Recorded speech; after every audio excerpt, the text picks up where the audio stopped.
Alors, bonjour les amis. Alors, voilà, un autre défi nous attend. Nous avons parlé antérieurement des livres de l'Ancien Testament, où on vient identifier tout simplement le cheminement de l'humanité, si vous voulez, le cheminement de la venue de la personne humaine sur Terre.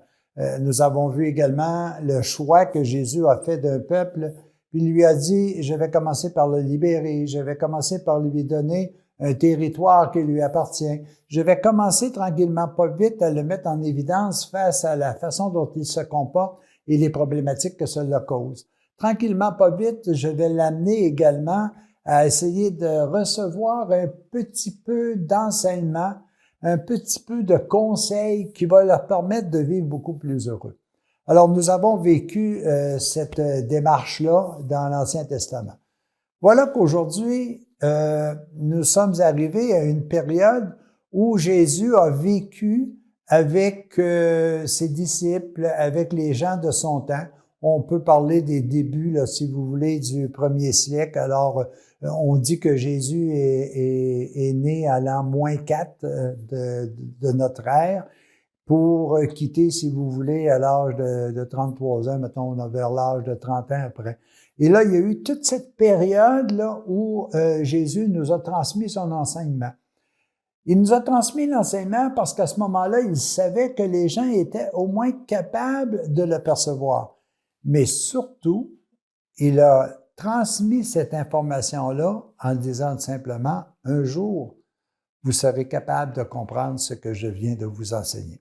Et ça, pour moi, c'est important. La parole de Dieu, elle est de toute éternité. Elle était vraie au temps où Jésus l'a exprimée, elle est vraie encore aujourd'hui. Mais comment elle m'a été transmise aujourd'hui? Au tout début, évidemment, on vit la période avec Jésus, me semble c'est facile, c'est beau, puis il nous exprime tellement les choses facilement, que ce soit par des paraboles, que ce soit par des miracles, peu importe là. Mais on reçoit de l'information qui, on sent déjà que ça nous libère, le fait de pas de la comprendre, mais au moins de la percevoir, parce qu'on va la comprendre beaucoup plus tard. Par la suite, il y a eu un genre de flottement. Vous comprenez que quand Jésus a quitté, qu'il est mort sur la croix, on s'est senti un peu seul. C'est sûr qu'à la Pentecôte est apparue, a fait en sorte que l'Esprit de Jésus est venu nous vivifier davantage. Mais on est quand même à l'âge où on est un peu des rebelles dans la vie. On est un peu comme je vais appeler ça de même, des terroristes, si vous voulez, parce qu'on ne pense pas comme la majorité des gens pensent. Donc, l'information que Jésus a fait pendant une période de temps, ça a été véritablement par ce que moi je vais appeler contagion, c'est-à-dire d'une personne à l'autre, d'un message à l'autre, jusqu'à temps qu'à un moment donné s'éveille chez nous le goût de transmettre cette information-là.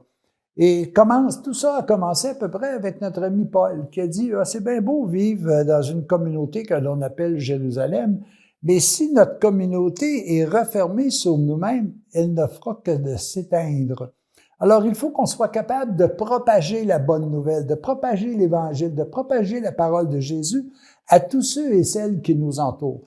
À ce moment-là, on parlait des gens qui sont hors du peuple de Juifs, qu'on appelait dans le temps des gentils, et qui doivent recevoir l'information. Ça a commencé avec Paul. Par la suite est apparu, évidemment, tous les autres livres là, que nous pouvons vivre à l'intérieur du Nouveau Testament.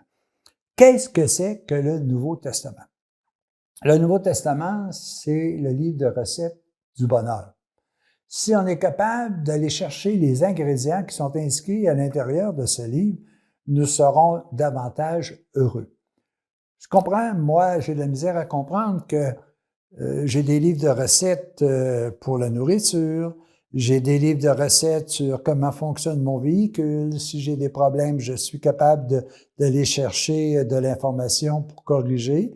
J'ai des livres de recettes sur l'utilisation d'appareils électroniques, que ce soit de façon virtuelle ou que ce soit de façon informatique ou autre. J'ai des livres de recettes pour les différents métiers. Le médecin n'agit pas autrement qu'avec son guide. Le pharmacien, il doit voir les conséquences de chacun des produits qu'il vend. Tout ça là, est soit écrit de façon physique, soit écrit de façon électronique ou autre. Mais comment ça se fait qu'on n'est pas capable de dire qu'il existe un livre sur lequel nous avons les règles d'un bonheur éternel? Et cette bibliothèque-là, ben, elle est ici, et ça s'appelle le Nouveau Testament. Le Nouveau Testament, écoutez, on peut regarder ça en disant, écoutez, c'est une Bible, ça. Là. Le Nouveau Testament, ce n'est pas un livre, c'est 27 livres.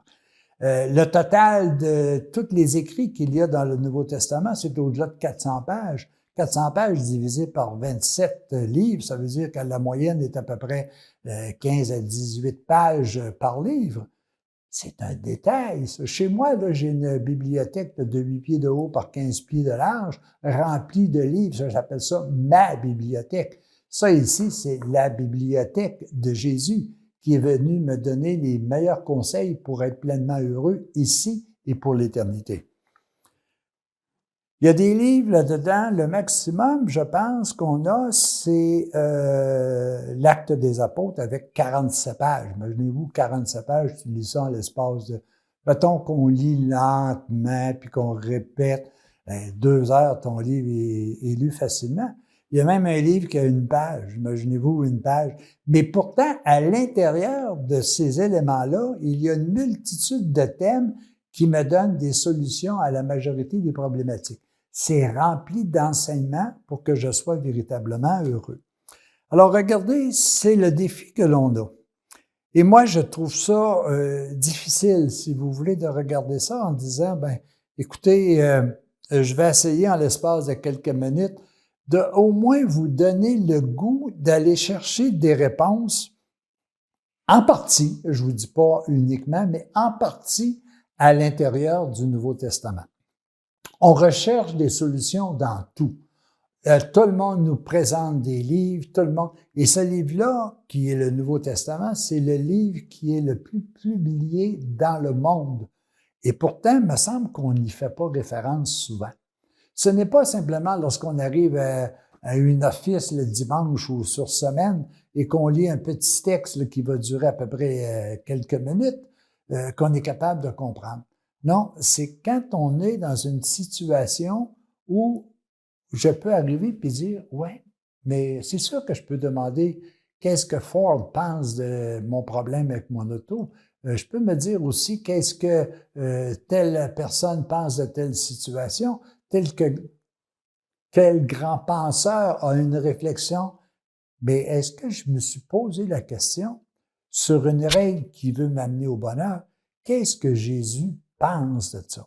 Et la réponse est à l'intérieur du Nouveau Testament, dans les évangiles. Jésus n'a jamais écrit aucun livre.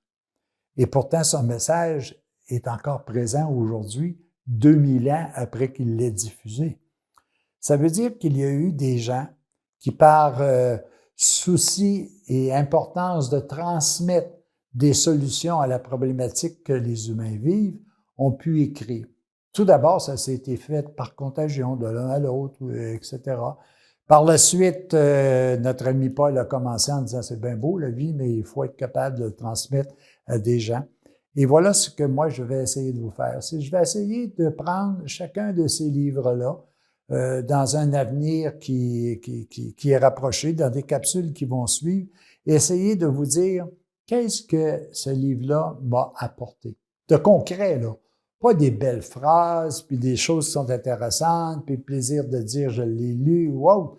Mais qu'est-ce que ça m'a apporté? Qu'est-ce que l'Évangile de Matthieu m'a amené? Qu'est-ce que l'Acte des Apôtres? Qu'est-ce que la lettre des Thessaloniciens que Paul a fait? Pourquoi qu'il les a écrit une lettre? Et ça, je pense que c'est important. Ce que j'aurais le goût de vous dire, c'est j'espère qu'à la fin de cette démarche-là, vous pourrez dire « oui, c'est bien intéressant de savoir qu'est-ce que tel saint a pensé de telle chose, qu'est-ce que tel scientifique a pensé de telle chose, etc. a pu écrire. » Mais j'aimerais donc qu'on soit capable de dire aussi qu'est-ce que Jésus a pensé de telle affaire. Ou qu'est-ce que les disciples de ceux qui ont vécu avec Jésus ont pu me rapporter comment Jésus percevait les choses, comment Jésus gérait la richesse, par exemple, comment Jésus faisait face au jugement, comment Jésus a fait en sorte qu'il soit capable de transmettre des règles d'amour, de paix, de joie et de bonheur. C'est l'objectif que je me donne. C'est sûr que je vais essayer de rendre ça d'une façon beaucoup plus restreinte. C'est-à-dire que je vais éviter de vous parler de date, de qui a écrit quoi. Je vais essayer d'éviter aussi d'embarquer dans tout un processus historique, qui a raison, qui est arrivé avant, qui est arrivé après. Je ne veux pas embarquer là-dedans. Je vais juste essayer de vous dire dans tel livre, je me suis interrogé sur tel élément où je cherchais une solution. Quand à un moment donné, dans un livre, on va dire, je vais prendre cet exemple-là, que Jésus prône la miséricorde. Et moi, qu'est-ce que je fais? Est-ce que je suis miséricordieux? Est-ce que je me penche sur la misère des autres?